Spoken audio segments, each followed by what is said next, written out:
Welcome back to the channel. We are back out in the garage again for episode 3 of weight reduction on the Drift Miata. In previous episodes, we removed the soft top out of the car, which was 42 pounds, and we also removed the floor of the trunk, sound deadening, and carpet from the trunk of the vehicle, which was a total of 8 pounds.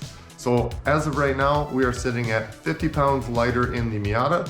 Today we are going to be moving inside of the car to pull out the carpet, the passenger seat to get it weighed, the cassettes out of the glove box, the stereo that I don't use very much, and the air conditioning box underneath the dash. This year I plan to run drift competition without the passenger seat in the car.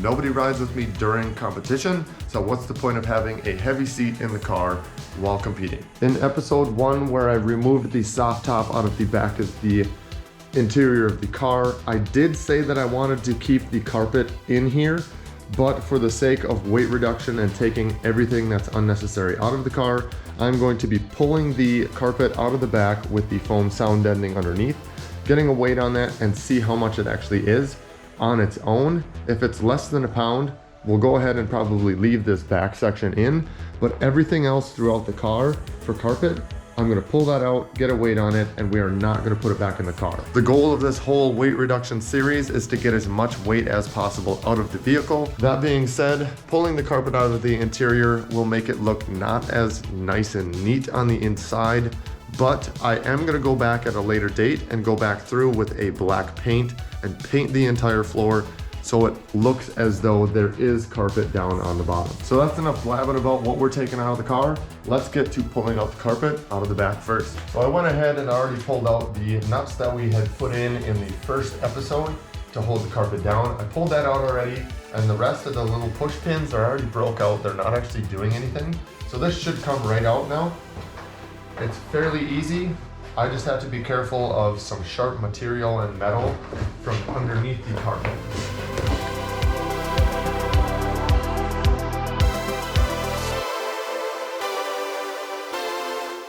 It is fairly thick for carpet. It's like it's got a plastic coating on the back, along with this foam, but the foam is really light and dusty.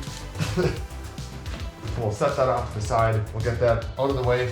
Now you can kind of see inside here. Now you can see what it looks like inside underneath the carpet, and you might kind of understand why I'd want to keep this covered. It's bare metal and painted white, and then you get down in here and it's like this blue color, so it's mismatchy paint color. It doesn't look super clean, so if I can keep this back piece in, I would love to do that, because it's gonna just round out the back of the car and look so much cleaner with this nice roll bar that is in here. So we'll get a weight on that and see if it actually weighs anything worth keeping out of the car. I know the whole point of this series is to take as much weight out of the car as we can, but this little piece isn't really that much weight, but we'll see. We'll get a weight on it before we do just throw it back in here. Now that that's out, it was really easy. I may come in here at a little later time and just like clean up these sharp edges, because that is very sharp. I think I cut this with like a tin snip just to be able to get the down bar down in here to bolt into the chassis. I did the best I could. I didn't have a saw or anything, and I didn't want to throw sparks with a grinder in that area, because this is the top of your fuel tank right here where the fuel pump is underneath. That's all protected. It is like fireproofed with like a seal and everything, so that should be good if it's just left open. This side also has very sharp edges right here. It's not like we're reaching down in there all the time. Getting that cleaned up so it's not sharp edges, it would probably be a good idea. All right, the next item of business, we're going to pull the floor mats out. They're in really good condition, but we'll pull them out because they're not needed in there if we're gonna take out the carpet anyways. Your feet is just gonna be on the bare metal underneath. I will, however, in the future, most likely pick up a roll of grip tape that you'd put like on a skateboard, just to put underneath, so if passengers are in here, their feet aren't just sliding all over the place. They can feel like they're planted in the car. Along with underneath the pedals on the driver's side, I don't want my heels sliding all over in the car, just so I can feel more planted in the car as well. I'm honestly just like, I'm a little bummed that I'm gonna be taking out the carpet, because It's really nice condition under here, like almost like brand new carpet. It's really nice because there's been floor mats in it its whole life. I'm not gonna damage the carpet. I'm gonna pull it out as nicely as I can. I can roll it up and maybe save it if I do decide I want to put carpet back in, if it doesn't actually like show improvement by taking it all out. But for now, it's coming out. But we're gonna go into the glove box and start pulling out some of these cassette tapes. I've purchased these over the last year or so at like swap meets and garage sale type stuff. We'll go through a couple of these. I got Purple Rain, Prince. I've got the Rolling Stones, The Doors, Aerosmith, Fleetwood Mac, Metallica, Stevie Nicks, Cheap Trick, Bon Jovi, ZZ Top, Rob Bass, and DJ Easy Rock. Got some Boston, and probably my favorite to play when I'm drifting at the track, like getting ready to go on track, is the Offspring, fast paced. So that's everything for the cassette tapes for right now. Don't think I have anything in the cassette tape player. So this isn't a whole lot. I mean, there might actually be a pound right there just in cassettes. We'll get a weight on that as well and see what we had just sitting in the glove box. All right, we got pretty tight space right here. But the next thing we're gonna do, we're gonna pull out the passenger seat, set that off to the side. We will get a weight on that. It will go back into the car. I'm just gonna be removing it for drift competition. So any other time, I'll put it back in here so it's not just open. So if we take it on the road or driving just fun runs and stuff, I can still have passengers in here and show people the car and how much fun it is.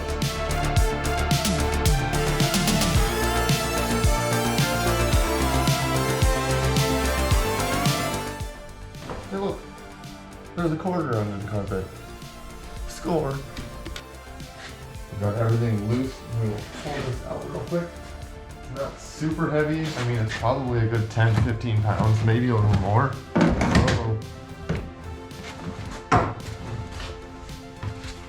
There we go. It is out. It was dirty under there. I'll get that all vacuumed out and stuff. So some of the stuff I am looking at after the carpet in the back here is removed. This piece of plastic is coming off. It's not gonna stay there. This piece of plastic coming down the side, I will take that off. This door seal will most likely come off.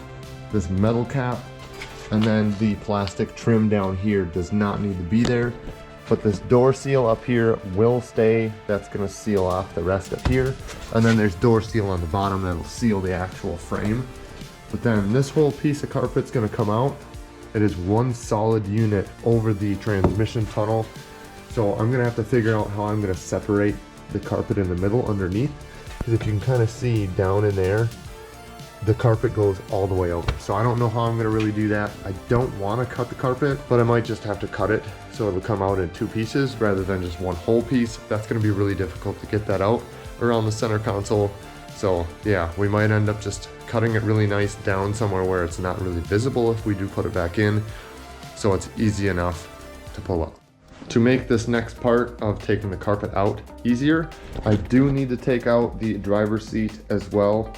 That's a little bit more time consuming to take out because it is welded to the base plate, and that base plate is like, you can't get to the bolts without removing the seat off the side bracket. So I gotta do that. That's gonna take me a couple minutes, and then I'll show you that when I get it out and see kind of what's underneath there. I do need to take out the harnesses as well. The little loops go in here for the harnesses. Those had to come out just so I'll be able to get the carpet pulled out. Those loops need to be out of the way. One more thing that I am going to be pulling off of here. I already took all the bolts out. There's like 12 to 15 10 millimeter half-inch bolts that hold this plate on back here. It's just a steel sheet with this sound deadening foam insulator in here. It's not super heavy, but I mean, it's probably a pound and a half of this big shield. That's not really necessary. I mean, it's yes and no, and then there's like a couple pieces of this foam sound deadener that blocks the front up here from the trunk. It's dusty, but now it's just like kind of open here. Yes, it exposes the harness a little bit, or like some of the chassis harness, but that's not the end of the world. I am most likely gonna put this sheet sheet of carpet back up here because it's lighter than that piece of steel to kind of cover up this and protect it. Plus it's behind the seats. No one's gonna really reach back here and try and mess with it, so it should be fun. So yeah, that's what we're gonna go with that. I will, however, keep the piece that plates this off, just in case I do decide I want to put it back on to kind of cover some stuff, or if that carpet piece back here needs to kind of roll over that edge. But I think it should be fine without it. I will need to get this all vacuumed out. It's really dusty and dirty in there from dirt and just sitting, along with vacuuming out the carpet before I pull it all out so it doesn't just ruffle up dust and kick that all over the place. My sinuses are already kind of acting up from all the dusty foam that came out of this. We're gonna make a cut maybe underneath the dash right there so we can slip the carpet this way and slip it that way, and then pull this section off as a whole piece and get it rolled up, add it to the pile of junk that we pulled out, and then go ahead and weigh that in a little bit here once we have the rest of the stuff out of the car.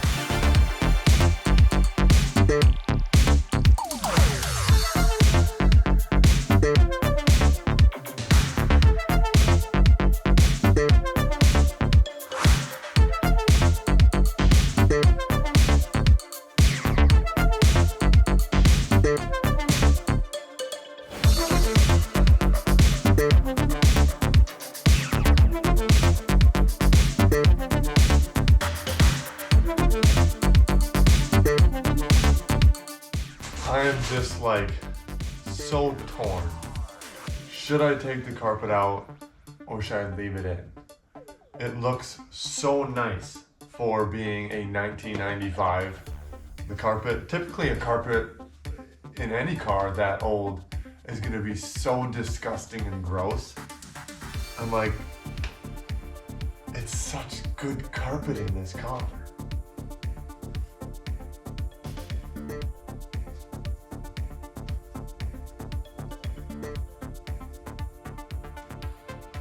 What do I do?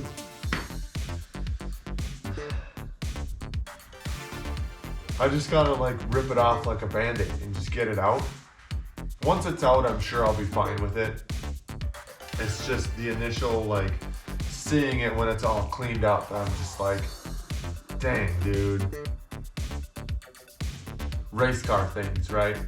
We are gonna continue pulling out the carpet pieces. We have a couple of like plastic Phillips head screws right underneath where the seat would be, some push pins here and there, and then this little bracket right here that I have holding my hydraulic handbrake line in place. We're gonna take that off so the carpet can come out.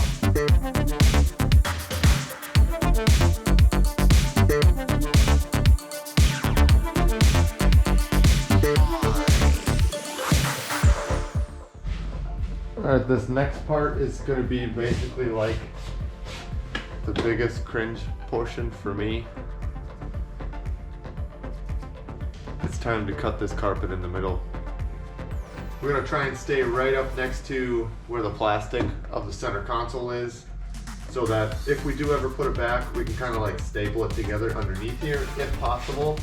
I'm hoping it can just slip out through the center, and this won't have to, I really don't want to pull the center dash out, but if we have to, we can.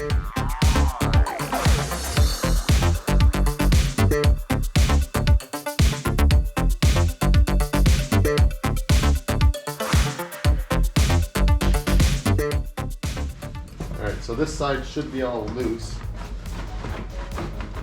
to where we can kind of pull it off over onto that side.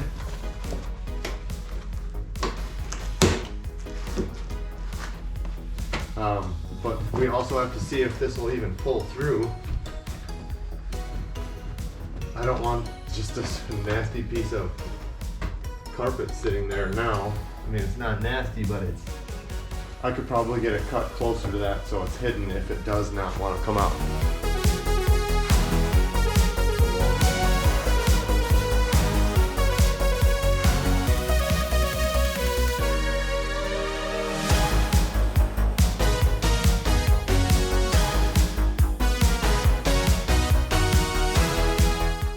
Here's for the interesting thing. We've got some ishy, watery mess that's underneath where the driver's seat carpet was, up in the front.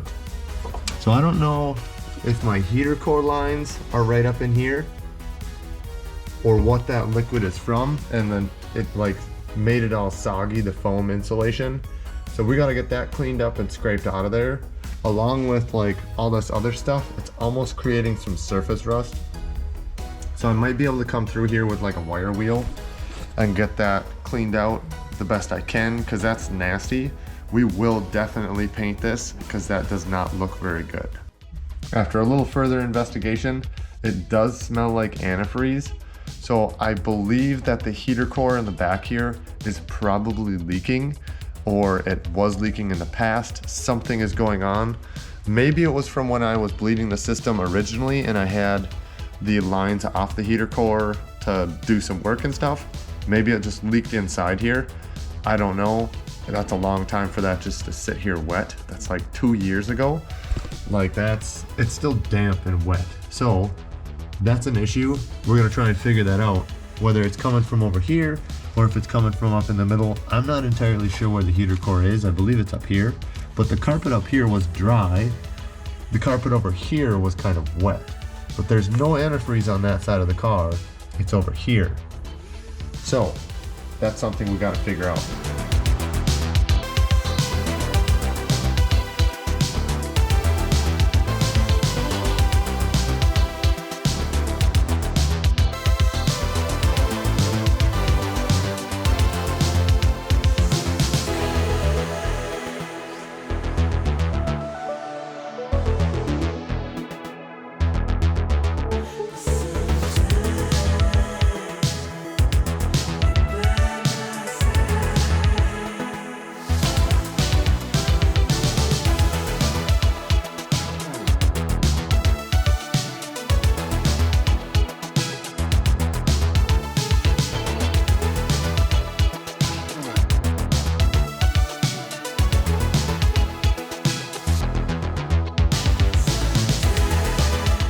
Kind of show you a little bit closer what I'm talking about.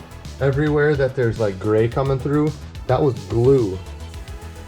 So lots of glue in there, middle of the floor, like this spot right here, that's glue. I missed that because there was a bunch of debris over it. I'll maybe come back and get that. That's not that big a spot, but I do want it off of there before I paint. Sound deadening squares, there's like 2 squares of it. So not as much sound deadening as you would think in the bottom of this Miata. It was mainly just glue that I was scraping out.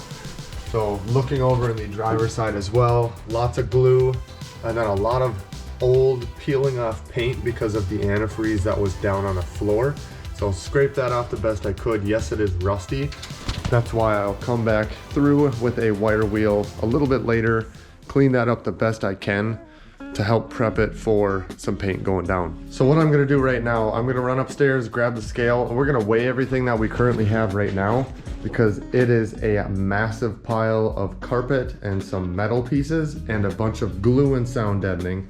We're gonna get this portion weighed, not the Sparko, because that's gonna be in the car. That's going back. But we're gonna get a weight on the passenger seat as well, just to know for when we do pull it out for competition, how much weight is actually coming out of the car. Does it make sense to pull it out? I think so, but we're gonna get a total weight real quick, and then we'll probably end it out for today. And we will continue this episode touching up the floor, getting that all cleaned up. And then I didn't even get into the glove compartment area where the air condition unit is. That needs to come out. The stereo needs to come out still, and also cutting out some of this steel. I don't want to make this too long of a video for you guys, so I'm gonna go up, we'll grab the scale, and we'll check out what this weighs. All right, so we got our glove box contents. We're gonna weigh that real quick and then add it to the total of all this carpet and sound deadening stuff. 3 pounds, surprisingly. Cassette tapes, 3 pounds. Who would have thought? That blows my mind. Cassette tapes, 3 pounds. All right. Let's try and get a good hold on all of this carpet and debris without it falling all over the place. There's a lot of junk here. I won't even be able to see the scale when I stand on this. 195. 195, holy cow. Got 28 pounds out of all the interior carpet, the soggy wet foam, the plastics, all the sound deadening, plus 28 pounds plus the 3 pounds of cassette tapes for a total of 31 pounds. All right, now we will grab a weight of the passenger seat, being that I will not be running this in the car during competitions. That's even more. The passenger seat is 33 pounds on its own. 33 pounds. Look at the whiteboard here. So a total interior pieces and passenger seat, 64 pounds coming off the car. That's wild. So 64 pounds plus the 50 pounds, that's 114 pounds. Just taking out the junk from the trunk and the carpet and the bits from the inside, and I'm not even done with the rest of the inside. We still have the steel around the roll bar right here, plus we have the air conditioned box and the glove box that's got to come out. I could even try and take the airbag out, but I don't want a hole in my dash. So that being said, that's pretty decent for stripping weight out of the interior of the car. We are going to put the seat back in temporarily, not during comps. So anyways, that's a pretty decent weight savings for all the stuff we took out of the inside of the car. 64 pounds with the seat out. So that's gonna about wrap it up for today. We will continue this episode in the next one where we prep the floor for some paint and pull the stuff out of the dash. It's not quite done yet. This is taking a little bit longer than I thought. I took a big plunge down the rabbit hole of weight reduction. So thanks for watching. Don't forget to like, comment, and subscribe.